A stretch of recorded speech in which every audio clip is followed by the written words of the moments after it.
না না না, মহারাজ কোনো শারীরিক অসুবিধায় কষ্ট পাচ্ছেন না তো? এ কি, মহারাজ তো কোনো কথাই বলছেন না, শুধু ভাবছেন আর ভাবছেন, কিন্তু কি ভাবছেন সেটাই বুঝতে পারছি না। মন্ত্রীমশাইও তো নেই যে মহারাজের মনের কথা বুঝতে পারবেন। মন্ত্রীমশাই কি মানুষের মন পড়তে পারেন, নাকি ওই ঝাড়ফুঁক জানেন যে চোখ বন্ধ করে ঝরঝর করে সব বলে দেবেন? চোখ বন্ধ করেই তো দেখলাম। এ কি দেখলাম? কি দেখলেন মহারাজ? পাখি, গাছ না পাহাড়? আহা, কি বাহার, কি বাহার! স্বপ্ন। আমি স্বপ্ন দেখলাম যে আমি তীর্থযাত্রায় বেরিয়েছি, কিন্তু চোখ খুলতেই এই কৃষ্ণনগরে। আচ্ছা মহারাজ, স্বপ্নটা কি ভোরে দেখেছিলেন নাকি মাঝরাতে? ওরে, চোখ খুলতেই দেখি ঝকঝকে সকাল। তাহলে কোনো চিন্তা নেই মহারাজ, আপনার স্বপ্ন সত্যি হবেই হবে। বলছো গোপাল? হ্যাঁ, সত্যি হবে বলছো? এই আজ আমার সভায় আসতে একটু দেরি হয়ে গেল মহারাজ। আসলে ভোরবেলা একটা স্বপ্ন দেখতে দেখতেই ঘুমটা ভাঙতে দেরি হয়ে গেল। ও, তুমিও স্বপ্ন দেখেছো? বলো কি? এরপরে যেন আবার বলবেন না যে আপনিও মহারাজের মতো তীর্থযাত্রায় যাওয়ার স্বপ্ন দেখছিলেন। তুমি কি করে জানলে গোপাল? আমি তো সত্যি সত্যি স্বপ্ন দেখলাম যে গিন্নিকে নিয়ে তীর্থ করতে যাচ্ছি। আচ্ছা, এটা না জানার কি আছে? আপনার তো সবকিছুই মহারাজের সঙ্গে মিলিয়ে মিলিয়ে করতে হয়। না না না, আমি অবাক হয়ে যাচ্ছি। দুজনে একই রকম স্বপ্ন দেখলাম কি করে? এবার তাহলে কি হবে? কি আবার হবে মহারাজ? আপনি তীর্থযাত্রায় গেলে সমস্যা তো কিছু নেই, সবাই মিলে ঠিক চালিয়ে নেওয়া যাবে। তাহলে মন্ত্রী এখানেই থাকবে বলছো? মন্ত্রী মশাই আর কোথায় যাবেন? উনি তো নিজেই বলেন যে কর্মই ওনার ধর্ম, তাহলে কর্মস্থানই ওর তীর্থস্থান। ও, গোপাল তো আচ্ছা প্যাঁচ মারছে। প্যাঁচে ফেলে মাঝখান থেকে আমার তীর্থযাত্রাটাই তো কিঁচিয়ে দিচ্ছে। গোপাল, তোমার বিশ্লেষণে আমি মুগ্ধ। আমি তাহলে কালই মহারানীকে নিয়ে তীর্থযাত্রায় যাচ্ছি। এদিকে তো যা হলো তা হলো, মাঝখান থেকে আবার মাসখানেকের জন্য কাজ বেড়ে গেল। কোথায় আবার কি কাজ বাড়ালে শুনি? মহারাজ মহারানীকে নিয়ে তীর্থ করতে যাচ্ছেন, এদিকটা তো তাহলে সবাই মিলেই চালাতে হবে। যাবেই তো, সবাই যাবে, তবু তুমি এই জায়গাতেই ঠুকে বসে থাকবে, কোথাও যাবে না, কোথাও না। এই মেরেছে, খবরটা গিন্নিকে দিয়ে তো খাল কেটে কুমির ডেকে আনলাম দেখছি। কি হলো? বীর বীর করে নিজের মনে কি বকছো? বিশ্বাস হচ্ছে না তো? যা বলেছি ঠিক বলেছি, আমার কথাটা মিলিয়ে নেবে। হ্যাঁ, না না, তোমাকে সন্দেহ করার উপায় আছে? তুমি যখন বলছো তখন নিশ্চয়ই তোমার কথা মিলে যাবে। তাতে আমার আর কি স্বর্গ উদ্ধার হবে গো? আমাকে তো সেই এখানেই বসে বসে মাথা ঠুকতে হবে। হ্যাঁ, আর আমাকেও তোমার গজর গজর শুনতে হবে। জল বাতাস আমার মাথায় উঠলো। তোমার কি কপাল!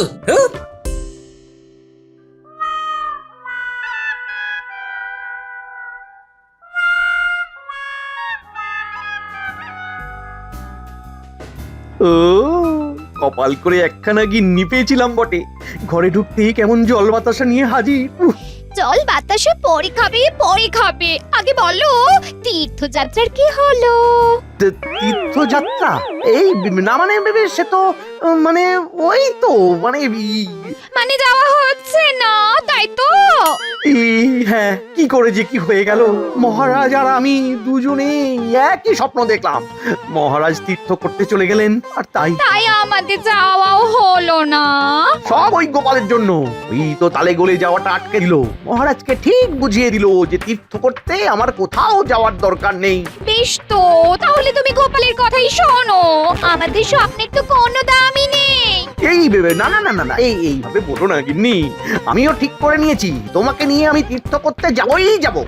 কি করে যাবে? কথাতেই তো আছে, চাষি গেল ঘর লাঙল তুলে ধর।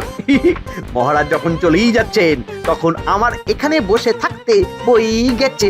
আর কেউ যদি কিছু সন্দেহ করে তবে সেগুড়ে বালি সে আমি ঠিক ভুজুং ভাজুং দিয়ে একটা ব্যবস্থা করে নেব। তবে তার আগে এমন নজরদারির ব্যবস্থা করব যে কেউ উল্টো সিধে কিচ্ছু করতে পারবে না। বাবা,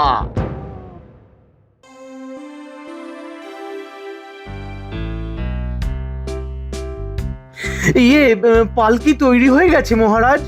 আপনি আর রানীমা এসে বসুন। যাত্রার জন্য শুভ সময় আগত মহারাজ। বিলম্ব করলে যাত্রায় বিঘ্ন পড়তে পারে। হ্যাঁ, বল কি রাজ্যধীশী? বলছিলাম কি, ওই যাত্রা শুরু করার আগেই বিপদের কথা বলে মহারাজকে বিচলিত করা কি উচিত হচ্ছে? আচ্ছা সে যাই হোক, তবে যাত্রা শুরু করার আগে একটা কথা বলে যাই। হ্যাঁ বলুন না মহারাজ, বলুন। আপনি যেমন বলবেন তেমনটাই তো হবে। আমার অবর্তমানে বিশেষ কোনো একজনকে নয়, সবাইকে নিজের নিজের দায়িত্ব পালন করতে হবে। হ্যাঁ মহারাজ, আপনি ফিরে এলেই দেখতে পাবেন যে কে কেমন করে নিজের ভূমিকা করছে, মানে পালন। বুঝতে পারছি মন্ত্রীমশাই নির্ঘাত ভিতরে ভিতরে কিছু একটা ফন্দি আছেন। তবে গোপাল যখন আছে তখন আর আমার চিন্তা নেই। কি গোপাল, তেমন কিছু হলে সামলে ফেলতে পারবে তো? বিলক্ষণ মহারাজ।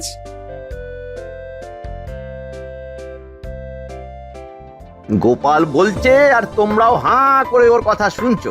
এই করে করেই তো গোপালের ল্যাজটা আরো মোটা হচ্ছে। আমার সঙ্গে আলাদাভাবে দেখা করো। আমি তাহলে আসি, সবাই বেশ মিলেমিশে থেকো কিন্তু।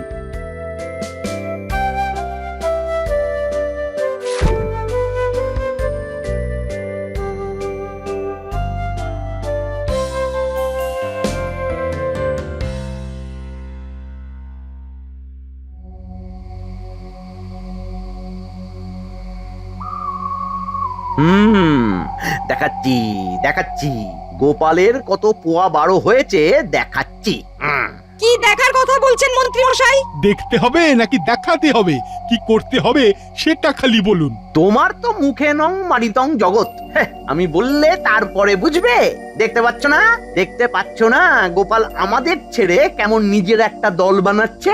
এর মধ্যে নিশ্চয়ই গোপালের কোনো উদ্দেশ্য আছে। আছেই তো, আছেই তো। আর সেটা ধরার জন্যেই আমি কয়েকদিনের জন্য গা ঢাকা দেব ভাবছি।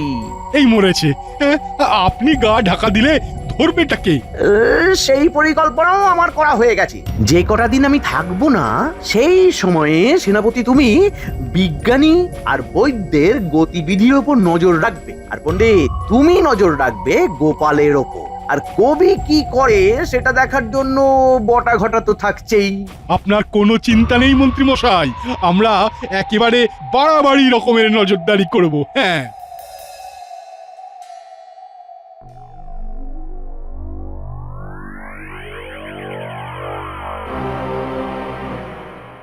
মহারাজ না হয় নেই, তাই বলে মন্ত্রী মশাইয়েরও যে দেখা নেই, ব্যাপারটা কি? এটাও কি বলে দিতে হবে?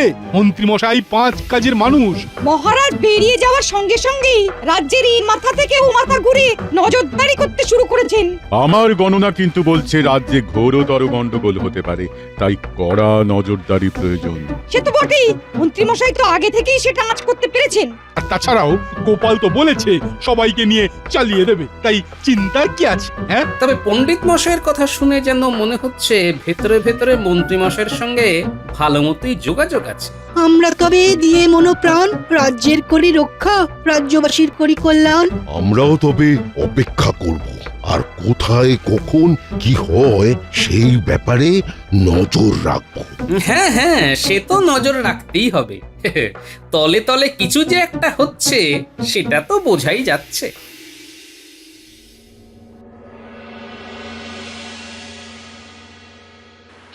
গোপাল দাদু, আমরা এসে গেছি। আমাদের হাতে এখন প্রচুর সময়। পণ্ডিত মশাই বলেছেন তাকে নাকি এখন কদিন চোখ কান খোলা রাখতে হবে, তাই পড়াতে পারবেন না। কিন্তু পণ্ডিত মশাই চোখ কান খোলা রেখে কি দেখবেন গোপাল দাদু? সেটা তো তোদের পণ্ডিত মশাই জানেন, তবে তোদের অত ভাবতে হবে না, বুঝলি? হ্যাঁ হ্যাঁ, তোরা বরং খেল গিয়ে মাঠে যা ভাবার আমাকে ভাবতে দে। শুধু পণ্ডিত নয়, আর কে কে কোথায় কোথায় কার কার উপর নজরদারি করছে সেটাই এখন জানতে হবে।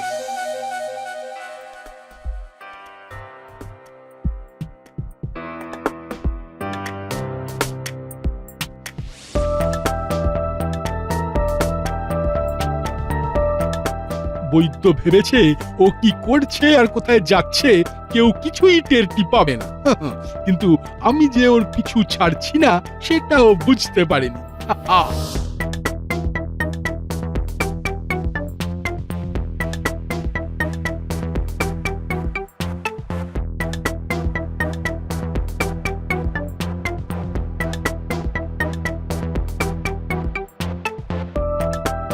আরে আরে, ব্যাপারটা কি? সবাই মিলে বৈদ্যকে এসে ঘিরে ধরলো কেন? মনে হচ্ছে রাজবৈদ্য নির্ঘাত কোনো ঘোট পাকাচ্ছে। যাই হোক, একটু সামনে থেকে গিয়ে আড়ি পাতি। বেশ তো, তোমাদেরও কথা শুনলাম, দেখি এরপর কি ব্যবস্থা করা যায়। আমি জানি আপনি নিশ্চয়ই একটা কিছু ব্যবস্থা করবেন। ব্যবস্থা করবে? করাচ্ছি ব্যবস্থা।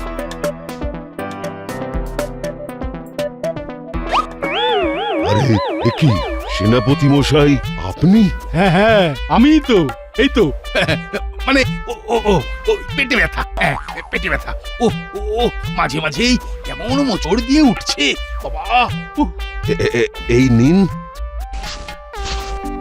এই বড়িটা খেয়ে বাড়িতে একটু বিশ্রাম করুন, এতেই কাজ হবে। কাজ হোক আর নাই হোক, আমার কি, আমার তো অন্য আরো কাজ আছে। এই তো হয়েছে, যেমনটা চাইছিলাম তেমনটাই হয়েছে, একেবারে পরিষ্কার দেখা যাচ্ছে সব। না, বিজ্ঞানীর বাড়িতে আড়ি পেতে খুব একটা গন্ডগোল কিছু হয়নি দেখছি। দেখি আর কি বলে শুনি। এবার নজরদারি করতে সুবিধা হবে, আর কোনো ভয় নেই। মনে হচ্ছে মহারাজের তীর্থযাত্রা করে ফিরে আসার ভয় পাচ্ছে, তার আগেই নির্ঘাত কাজ গুছিয়ে নিতে চায়। ঠিক জায়গায় বসিয়ে দিতে পারলেই কাজ হবে। তুমি নিশ্চিন্তে থাকো, আমি থাকতে সেই কাজ নির্ঘাত কেঁচিয়ে যাবে। হ্যাঁ,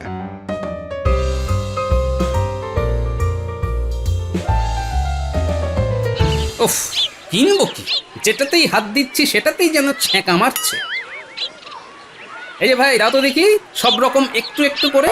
ভয় নেই গোপাল দাদা, তোমার থেকে বেশি নেব না, একেবারে কেনা দামে দিয়ে দেব। ওই তো গোপাল নিজের তালে বাজার করছে। গোপাল কোথায় যাচ্ছে, কি করছে, সব আমি ঘুরে ঘুরে দেখবো।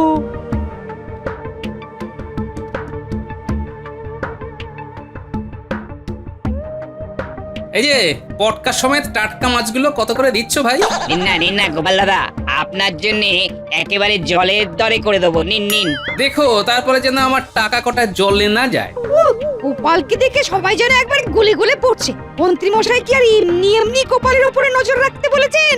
যা ভেবেছিলাম ঠিক তাই, আমার পেছনেও ফেউ লেগেছে মনে হচ্ছে। বেশ লাগুক, যত লাগবে আমিও তাকে আচ্ছা করে লেজে খেলাবো। তাহলে আর দেরি করো না ভাই, আমাকে আবার এখনই একবার রাজপ্রাসাদে যেতে হবে। ওদিকটাও তো আমাকেই সামলাতে হচ্ছে।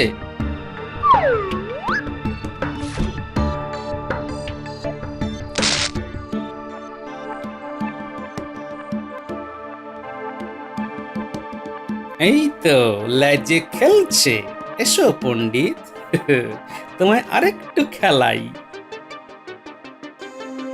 সেই তখন থেকে একই খেলা খেলতে আর ভালো লাগছে না। এর থেকে যদি গোপাল দাদুর কাছে বসে গল্প শুনতাম তাহলে ঢের ভালো হতো। ওই গুলটেটাই তো খেলবো খেলবো বলে হাঁপাহাঁপি করলো। ও, এখন সব দোষ আমার না, তোরা যেন খেলিসনি। আহারে, খেলে খেলে বুঝি তোমরা বিরক্ত? সময় কাটানোটা কি শক্ত। এটা একদম ঠিক কথা, সময় যেন আর কাটতে চাইছে না। তবে কি তোমরা চাও একটু অন্যরকম ভাবে সময় যাবে কেটে? তাহলে তো ভালোই হয়। তবে এসো, কানে কানে কিছু বলি, একটু অন্যরকম ভাবেই না হয় খেলি। দেখেছিস ঘটা, কাণ্ডখানা কি হচ্ছে?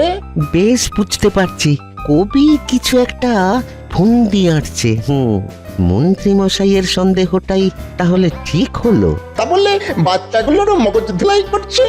না না না না না না, কিছুতেই ওর পিছু ছাড়া যাবে না। ওমা, ওরা কারা? সে যাই হোক, আমরা কি পড়বো তবে ধরা? না বাবা না। না না, এইভাবে ছড়িয়ে রাখলে হবে না, এবারে জাল গোটাতে হবে। ও গোপাল ভাই, গোপাল ভাই, বাড়ি আছো নাকি? আছো নাকি ঘরে? আরে আরে, ব্যাপার কি? শুধু কবি নয়, সঙ্গে একেবারে রাজবৈদ্য হাজির যে। গোপাল, আমাদের ওপরেও নজর রাখা হচ্ছে। উমা, আমার কিন্তু ভীষণ ভয় হচ্ছে। হ্যাঁ, ভয়ের কি আছে? সেটা তো আমার উপরেও রাখা হচ্ছে। চিন্তার কিছু নেই, যেমন চলছে চালিয়ে যাও। হ্যাঁ হ্যাঁ হ্যাঁ, যেমন পারছি চালিয়ে যাচ্ছি। এই তো ভাদ্র মাস পড়তে না পড়তেই আমার বাড়ির লাগোয়া ওই পশ্চিম পাড়ার লোকজন এসে ধরেছিল সেদিন ওই রাস্তায়। আমার কি আর ছেড়ে থাকার উপায় আছে? এদিকে বাচ্চারাও এত মজা পেয়ে গেছে যে তারা আর পিছু ছাড়বে না আমার। ওদের শুধু আমাকেই দরকার। মহারাজ আর মন্ত্রী না থাকায় আমাকেও কিছু দায়িত্ব সামলাতে হবে। তবে যা হচ্ছে ভালোই হচ্ছে, তাই জোরে নয়, কানে কানে কিছু বলি, শোনো।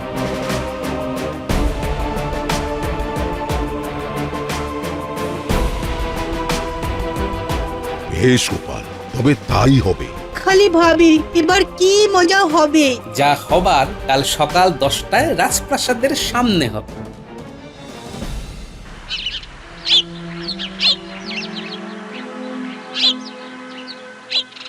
তোলো তোলো, আরে সব বস্তা তুলে ফেলো চটপট। এ কি রাজবিদ্য, এখনো যে তোলাতুলি বাকি দেখছি? এই তো সবে শুরু করলাম গোপাল, একটু সময় তো লাগবেই। বস্তার সংখ্যা নিয়ে ভাববেন না রাজবৈদ্য, কোনো চিন্তা নেই, যত বস্তা লাগে সব নিয়ে যান। তাই তো রাজকোষ থেকে এই 2 থলি মোহর নিয়ে এলাম। ঘাবড়াবার কোনো কারণ নেই, সবার চিন্তা দূর করব আমি। এখানে তো একেবারে পরিলুট চলছে। মন্ত্রী মশাই সন্দেহ তাহলে ঠিক, কেউ নেই দেখে গোপাল সব লুটে পুটে খাচ্ছে। চলুন তাহলে, তাহলে দেরি করে আর কি হবে? যা হচ্ছে সব নিজের মুখেই বলবেন তাহলে। মন্ত্রীমশাই এসে গেছেন। অল্প কয়েকদিনের জন্য হলেও ঘোরা তো হলো, তাতেই শান্তি। আপনাকে দেখে যেন ধরে প্রাণ এলো মন্ত্রী মশাই। না হলে গোপাল যা শুরু করেছে তা তো আর চোখে দেখা যায় না। হ্যাঁ, করবেই তো, করবেই তো। এমন সুযোগ কি আর কেউ হাতছাড়া করে? শুধু গোপাল দাদা কেন, সবাই তো নিজের মতন করে গন্ডগোল পাকাচ্ছে। কি করেছে সেটাই তো শুনতে চাইছি। বাচ্চাগুলো গোল্লায় যাচ্ছে ওই কবির পাল্লায় পড়ে। বৈদ্য, বিজ্ঞানী, কবি সবাইকে নাচাচ্ছে ওই গোপাল।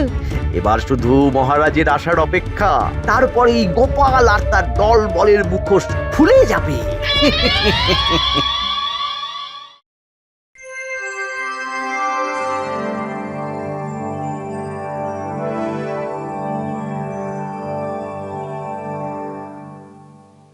ওহ, আবার কদিন বাদে কৃষ্ণনগরে ফিরে এসে আর তোমাদের সবাইকে দেখে বড্ড ভালো লাগছে। আমাদের তো আর তীর্থ করা ভাগ্যে নেই, তাই আপনার তীর্থযাত্রার গল্প শুনেই না হয় দুধের স্বাদ ঘোলে মেটাই। হ্যাঁ, তবে তার আগে মহারাজও শুনুক তুমি কেমন ভাবে সবার মাথায় ঘোল ঢেলেছো। তার মানে তেমন কোনো গোলমাল হয়েছে নাকি এই কদিনে? সব শুনলে মহারাজ আপনার চোখ কপালে উঠবে। গোপাল অবস্থার সুযোগ নিয়ে রাজকোষ থেকে অর্থ সরিয়েছে, পণ্ডিত সাক্ষী আছে। বলো কি? শুধু কি তাই মহারাজ, বৈদ্য তো শস্য ভান্ডার থেকে শস্য সরিয়েছে, সেনাপতি সাক্ষী আছে, আর কবিও তো কাজকর্ম ভুলে বাচ্চাদের মগজ ধোলাই করেছে, বটা ঘটা নিজের চোখে সব দেখেছে। না না, ব্যাপারটা ঠিক কি হয়েছে আমাকে জানতেই হবে। তবে বলি, পণ্ডিত মশাই গোপালের উপর নজরদারি করবেন বলে পাঠশালায় দিলেন ছুটি। তাই আমি বাচ্চাদের নিয়ে নদীর পাড়ে বসে আঁকা শিখিয়েছি, রচনা লেখা শিখিয়েছি। সে কি ভুল নাকি মিছিমিছি? এটুকু না করলে যে বাচ্চাদের ক্ষতি হতো মহারাজ। না না না না না না, এই কাজে তো কোনো অন্যায় নেই। আমি বা কোথায় অন্যায় করলাম মহারাজ? পশ্চিম পাড়ায় ভাদ্র মাসে অন্নকূট হয়, নরনারায়ণ সেবার জন্যে আপনি তো প্রতিবারই ওদের চাল ডাল এসব দেন।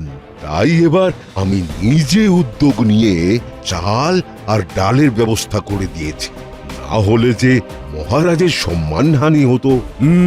একদম ঠিক কাজই করেছো বৈদ্য। ওহ, ব্যাপারটা তো আমি ভুলেই গেছিলাম।